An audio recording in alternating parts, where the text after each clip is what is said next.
Good morning, everyone. Every 2, every 3, and every 4. This is Sinang Dubai. Welcome to our channel. Please like, share, and subscribe. Ang Word of God natin for today ay makikita sa Psalms chapter 100 at ang sabi dito, Make a joyful noise unto the Lord, all ye lands. Serve the Lord with gladness. Come before his presence with singing. Know ye that the Lord, he is God. It is he that made us, and not we ourselves. We are his people, and the sheep of his pasture. Enter into his gates with thanksgiving, and into his courts with praise. Be thankful unto him, and bless his name. For the Lord is good, and his mercy is everlasting, and his truth endureth to all generation. Amen. Well, let's start. Fish meat. Yeah. That po. Then we have mixed vegetables na 1 cup. And we have this one, potato, and we have carrots. Also, we have here ginger, onion, and garlic. Okay? So, igisa po natin sila. Igisa po natin to atong ingredients. Okay?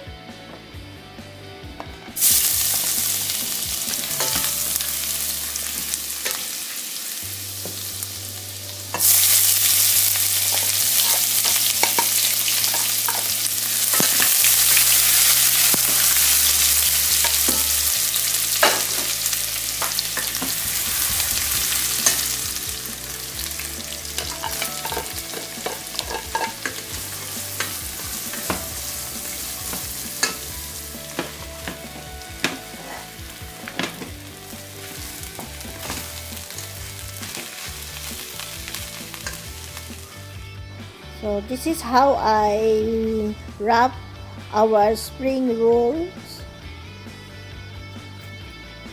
Fish spring rolls.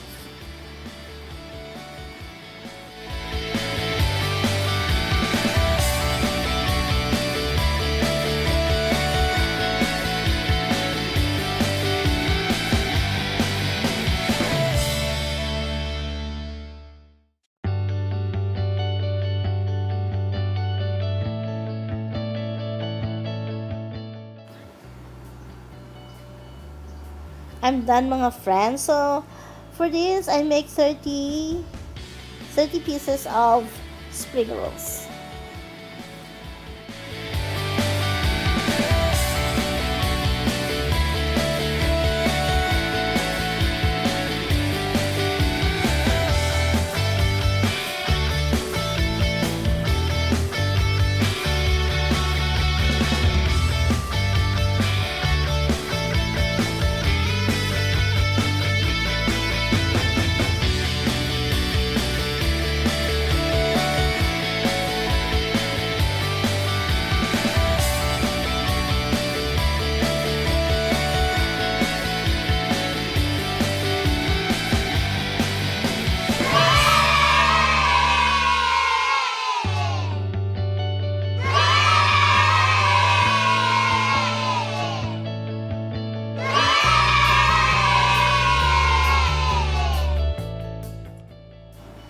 Now we're going to start to fry our spring rolls.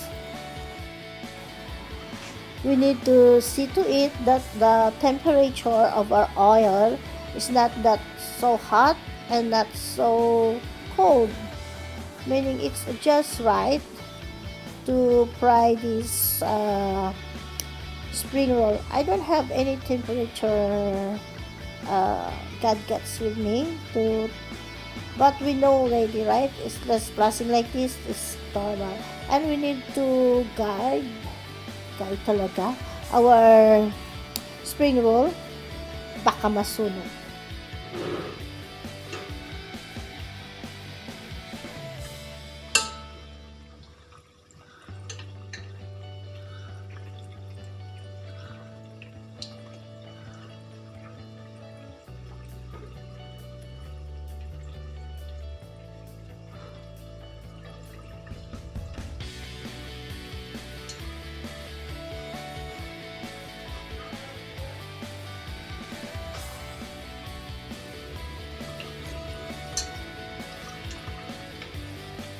The inside is cooked already. As you can see just now. We already cooked the inside, so we need to double fry this. Okay. Okay,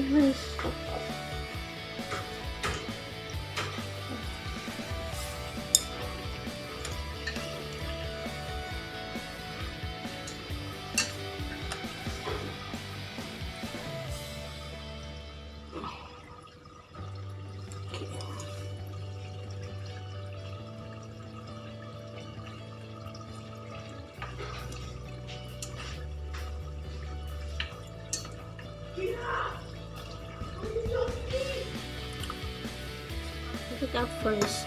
I usually do this one a double fry, so we do the double frying. Take it out now, then afterward we need to fry again.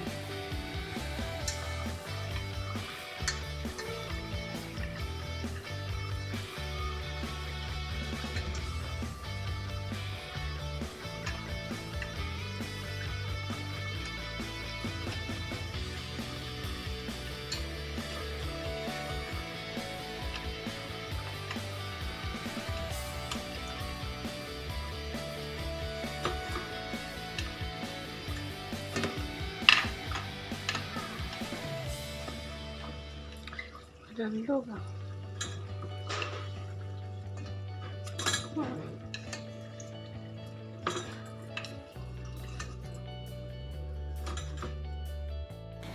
So this is the second time that I'm going to fry our spring rolls. This is what you call a double fry, to make sure, or I'm very sure, that our spring roll will be crunchy. This is 100% proven.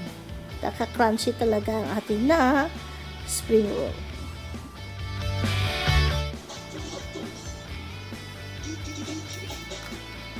So we need to be careful and watch our second fry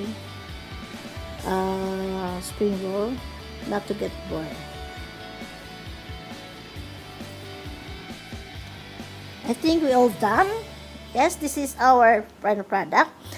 So, lagyan natin ng sauce. We arrange and we put the sauce. You remember this sauce, I made it the other day, our DIY.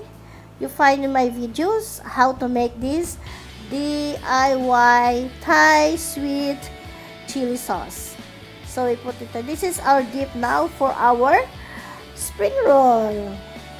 So, enjoy! Ayan, oh. A little decoration to make it look presentable, especially if we have a party. So, this is our final product. Wow, final product. So, this is our spring roll na ready to serve, and we're going to try how it tastes. Okay, yeah, this is so yummy. Wow, this is so yummy, mga friend. Want to try some? Yeah.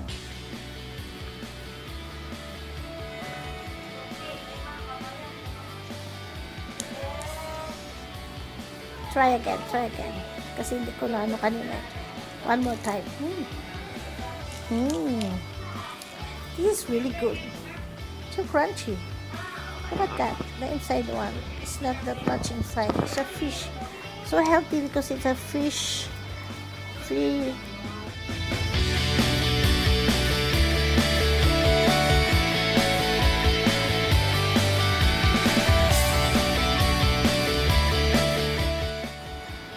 Please don't forget to subscribe, like, and share this video. Hit the notification bell so that I can notify you for my next video. Thank you for watching. To God be the glory. God bless us, everyone.